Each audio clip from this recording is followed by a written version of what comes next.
నమస్తే, welcome to our channel. నేను సిరి. YV Subbareddy గారు చేసిన వ్యాఖ్యలు అంటే ఏపీ రాజధానిగా హైదరాబాద్ ఉండాలని చేసిన వ్యాఖ్యలకి జీవీఎల్ గారు ఇంకొంచెం ఆద్యం పోసినట్టు కనిపిస్తుంది. సో ఇదంతా వాళ్ళు ఎందుకు చేశారు అంటే వైసీపీ ఆడుతున్న ఒక రాజకీయ కుట్రగా చూడాలా ఏంటి? సో ఈ అంశాన్ని చర్చించడానికి మనతో పాటు ఉన్నారు ప్రముఖ senior journalist, political analyst CS Rao గారు. నమస్కారం సార్. ఇప్పుడు చూస్తుంటే మన వైవి సుబ్బారెడ్డి గారు అయితే చెప్పారు, అంటే ఇంకా మేము 5 ఏళ్ళైనా కూడా ఇంకా మేము రాజధాని నిర్మించుకోలేదు, నిర్మించుకున్నంత వరకు కూడా ఇంకా ఉమ్మడి రాజధానిగా హైదరాబాద్ ఉండాలి అని చెప్పేసి. సో ఈ వ్యాఖ్యలకి ఇంకా జీవీఎల్ గారు కూడా ఆద్యం పోస్తున్నట్టు అనిపిస్తుంది. అంటే ఇదంతా ఒక రాజకీయ కుట్ర అనుకోవాలా, ఎలా చూడాలి సార్ మనం? ఇప్పుడు వైఎస్ఆర్ కాంగ్రెస్ పార్టీ రాజకీయ వ్యూహాలు రచించడంలో ఆరితేరిపోయినటువంటి పార్టీగా మనం చెప్పుకోవచ్చు.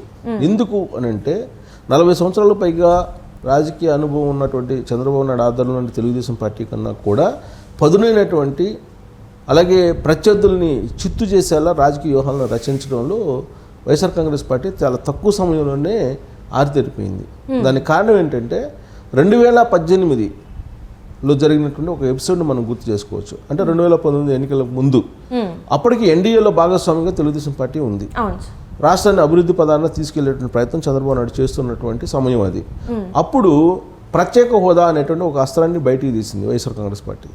తీసి ప్రత్యేక హోదా కావాలి అని అంటే మనందరం రాజీనామా చేయాలి, మేము రాజీనామా చేస్తాం, మీరు కూడా రాజీనామా చేయండి, వైఎస్ఆర్ కాంగ్రెస్ పార్టీకి సంబంధించిన ఎంపీలతో రాజీనామా చేయించారు. అనివార్యంగా తెలుగుదేశం పార్టీకి సంబంధించినటువంటి వాళ్ళు బయటికి రావాల్సి వస్తుంది ఎన్డీఏ నుంచి. ఎందుకంటే ప్రత్యేక హోదా డిమాండ్ అనేది విపక్షాలను ఇరుకుని పెట్టేటువంటి ఒక అస్త్రంగా ప్రయోగించింది వైఎస్ఆర్ కాంగ్రెస్ పార్టీ. దాంతో ఎన్డీఏలో నుంచి భాగస్వామిగా ఉన్నటువంటి తెలుగుదేశం పార్టీ బయటకు వచ్చి ఆ పార్టీ కూడా ప్రత్యేక హోదా అనేటువంటి ఒక నినాదాన్ని అందుకోవాల్సినటువంటి అనివార్య పరిస్థితిని తీసుకొచ్చింది వైఎస్ఆర్ కాంగ్రెస్ పార్టీ. అప్పటి వరకు జరిగింది ఏంది? ప్రత్యేక హోదా మేము ఇవ్వలేము, ప్రత్యేక హోదా ఆంధ్రప్రదేశ్కి ఇస్తే కనుక చాలా రాష్ట్రాలకి ఇవ్వాల్సి ఉంటుంది, ప్లస్ ప్రత్యేక హోదా ఇవ్వడానికి కావలసినటువంటి పారామీటర్స్ ఏవైతే ఉన్నాయో ఆ పారామీటర్స్ని ఫిల్ఫిల్ చేసేటువంటి పరిస్థితులు ఆంధ్రప్రదేశ్కి లేవు, కాబట్టి మీరు ప్రత్యేక ప్యాకేజీ తీసుకోండి అని చెప్పి కేంద్ర ప్రభుత్వం చెప్తే ఆనాడు ఉన్నటువంటి ముఖ్యమంత్రి చంద్రబాబు నాయుడు అంగీకరించారు. అంగీకరించి ఆయన ప్రెస్ మీట్ కూడా పెట్టారు. ఆ సందర్భంగా కోడలు మగపిల్లని కంటానంటే నేను వద్దంటానా అంటే ప్రత్యేక హోదాకు సమానమైనటువంటి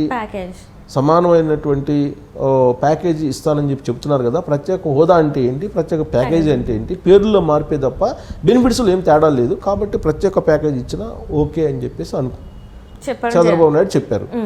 చెప్పిన తర్వాత ఆయన ఈ ప్రత్యేక హోదా అనేదాన్ని వైఎస్ఆర్ కాంగ్రెస్ పార్టీ ఒక అస్త్రంగా ఉపయోగించింది, కాబట్టి అది సెంటిమెంట్. కాబట్టి ప్రత్యేక ప్యాకేజీకి ఒప్పుకున్నటువంటి చంద్రబాబు నాయుడు ఈ ప్రత్యేక హోదా అనేది ఫ్లేరప్ అయింది కాబట్టి ఎన్డీఏ నుంచి బయటకు రావాల్సిన పరిస్థితి ఏర్పడింది. ఇంకోటి కూడా ఏంటంటే ప్రత్యేక ప్యాకేజీ ప్రకటించిన సందర్భంలో దాన్ని చట్ట రూపంలో తీసుకురావాలి, చట్టంలో పెట్టాలి ప్రత్యేక ప్యాకేజీ అనేది చంద్రబాబు నాయుడు ఒక డిమాండ్ చేశారు అప్పట్లో. దానికి అంగీకరించలేదు కేంద్ర ప్రభుత్వం. దాంతో కూడా ఆయన బయటకు రావడం జరిగింది. అంటే వైఎస్ఆర్ కాంగ్రెస్ పార్టీ వేసినటువంటి ఒక వ్యూహంలో పడిపోయారు ఆ రోజున తెలుగుదేశం పార్టీ. సీన్ కట్ చేస్తే 2019 ఎన్నికల్లో అధికారాన్ని కోల్పోయారు. కేంద్రంలో రెండోసారి మళ్ళీ నరేంద్ర మోడీ అధికారంలోకి వచ్చిన తర్వాత పరిస్థితిని మనం చూసాం తెలుగుదేశం పార్టీది. ఇప్పుడు మళ్ళీ వైఎస్ఆర్ కాంగ్రెస్ పార్టీ ఎన్నికల సమయం వచ్చేసింది 2024.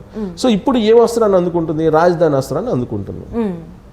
రాజధాని విషయంలో ఏం చెప్తుంది? అమరావతి కాదు 3 రాజధానులు అని చెప్పి మొన్నటి వరకు చెప్పింది. గత 3.5 సంవత్సరాల నుంచి కూడా ఏం చెప్తూ వచ్చింది? మేము అమరావతి రాజధాని కాదు, మొత్తం 3 రాజధానులు మా కాన్సెప్ట్ అని చెప్తూ వచ్చింది. దాని మీద భూములు ఇచ్చినటువంటి రైతులు కోర్టుకు వెళ్ళటం ఇవన్నీ కూడా నడుస్తూ ఉన్నాయి. 3 రాజధానులు, అసలు అమరావతి రాజధాని కట్టలేనటువంటి జగన్మోహన్ రెడ్డి 3 రాజధానులు ఎలా కట్టగలడు అనేది ఇప్పుడు సోషల్ మీడియాలో కానీ లేదంటే విపక్షాల నుంచి కానీ ఎదురవుతున్నటువంటి ప్రశ్నలు వైఎస్ఆర్ కాంగ్రెస్ పార్టీకి.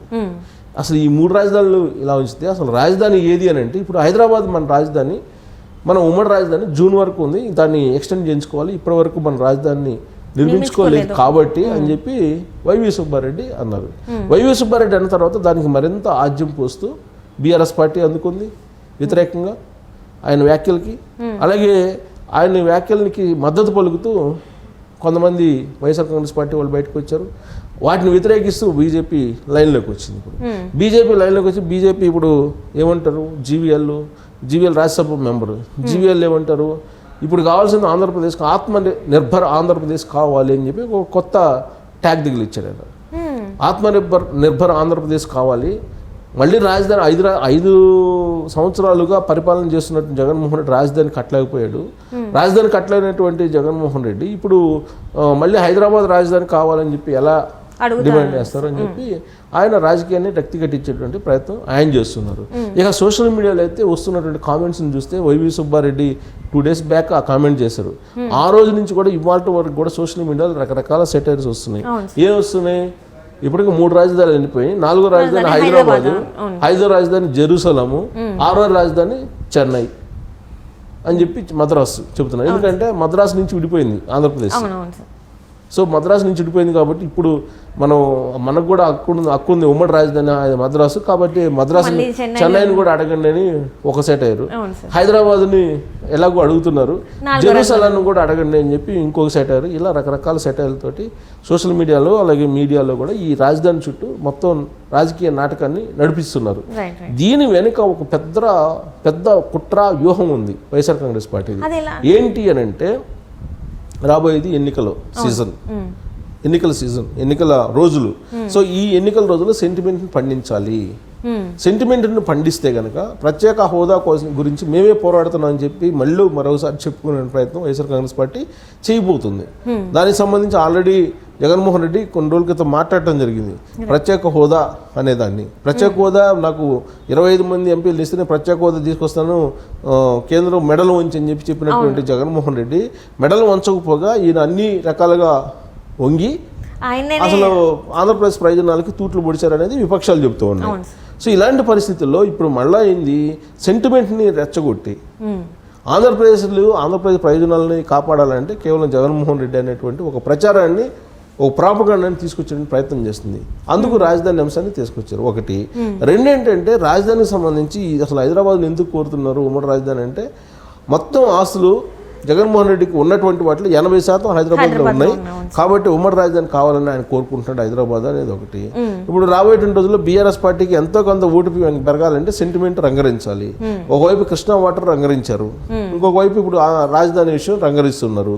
దీంతో బీఆర్ఎస్ పార్టీకి లాభంతో పాటు అక్కడ కూడా ఇప్పుడు ఏవైతే 5 సంవత్సరాల నుంచి వైఫల్యం అయితే ఉందో, పరిపాలనా వైఫల్యాలు ఉన్నాయో అవి ఫ్లేరప్ కాకుండా, అవి ప్రజల్లోకి చర్చకు వెళ్లకుండా ఈ రాజధాని చుట్టూ తిప్పాలి అనేటువంటి యాంగిల్లో ఈ హైదరాబాద్ రాజధాని అనేటువంటి దాన్ని తీసుకొచ్చారు వైవి సుబ్బారెడ్డి. దాన్ని వ్యూహాత్మకంగా బీజేపీ కూడా తీసుకెళ్తుంది కొంతమంది.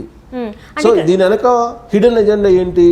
5 సంవత్సరాల తన వైఫల్యాలు బయటికి రాకుండా ఇలాంటి అంశాల మీద ఎన్నికలకి వెళ్ళిపోవాలి అనేది వైఎస్ఆర్ కాంగ్రెస్ పార్టీ యొక్క ఆలోచన అనేది మనకు అర్థమవుతుంది. అందుకే ఇప్పుడు జీవీఎల్ కూడా ఆత్మనిర్భర ఆంధ్రప్రదేశ్ కావాలి, ఇలాంటి ఆంధ్రప్రదేశ్ కాదని ఆయన చెప్తున్నాడు. సో జగన్మోహన్ రెడ్డి ఇంకా రాబోయేటువంటి రోజుల్లో ఇలాంటి ఫ్లేవరబుల్ అంశాలు చాలా ఉంటాయి. ఆల్రెడీ సినిమాలు వ్యూహం సినిమా తీస్తున్నాడు, నెక్స్ట్ శబదం రిలీజ్ కాబోతుంది. అంటే సినిమాల మీద లేదంటే కొన్ని రకాల రాజధాని ప్రాపగాండాల మీద భావోద్వేగాలను క్రియేట్ చేసి ఈసారి కూడా మళ్ళీ అవకాశం పొందాలనే ఆలోచన చేస్తున్నారు. దాంతో విపక్షాలు అయితే పట్టం లేదు ఇప్పటివరకు అయితే. సో రాబోయేటువంటి రోజుల్లో ఎలాగైనా సరే వాటిని కూడా, రాజధాని విషయంలో ఆల్రెడీ పడిపోయారు. ఇప్పుడు వైఎస్ఆర్ కాంగ్రెస్ పార్టీ వేసినటువంటి పాచెక్కి ఇప్పుడు విపక్షాలు కూడా పడిపోయాయి. విపక్షాలు ఇప్పుడు దీని గురించి మాట్లాడుతున్నాయి. అసలు 3 రాజధానులు అన్నావు, ఒక రాజధాని నిర్మించలేదు, మళ్ళీ హైదరాబాద్ రాజధాని అంటున్నావు అని చెప్పి కామెంట్లు చేస్తున్నారు. వైఎస్ఆర్ కాంగ్రెస్ పార్టీ కావాల్సింది కూడా అదే. రైట్. అంటే వీళ్ళు ఏదైతే వ్యూహాన్ని చిత్రీకరించారో దాంట్లో అన్ని పార్టీలు మళ్ళీ పడిపోయాయని అనుకోవచ్చు. అంటే మళ్ళీ కూడా మభ్యపెట్టే, ప్రజల్ని మభ్యపెట్టడం, ఇటు రాజకీయ పార్టీలను కూడా మభ్యపెట్టడం, ఇందులో వీళ్ళు హిట్ అయ్యారని అనుకోవాలి మనం. వైసీపీ 2018 ఎన్నికల ముందు ప్రత్యేక హోదా అనే దాన్ని చూపించి ఏ విధంగా అయితే భావోద్వేగాల్ని రెచ్చగొట్టి లబ్ధి పొందారు, ఇప్పుడు మళ్ళీ రాజధాని అనేటువంటి అంశాన్ని చూపించి లబ్ధి పొందాలనే ప్రయత్నం చేస్తూ అసలు 5 సంవత్సరాల పరిపాలన గురించి మాట్లాడుకోకుండా ఏ రోజుకు ఆ రోజు ఏదో ఒక అంశాన్ని తీసుకొచ్చి ఎన్నికలకు వెళ్ళిపోవాలనేది వాళ్ళ వ్యూహంగా కనిపిస్తుంది. Right. Thank you so much.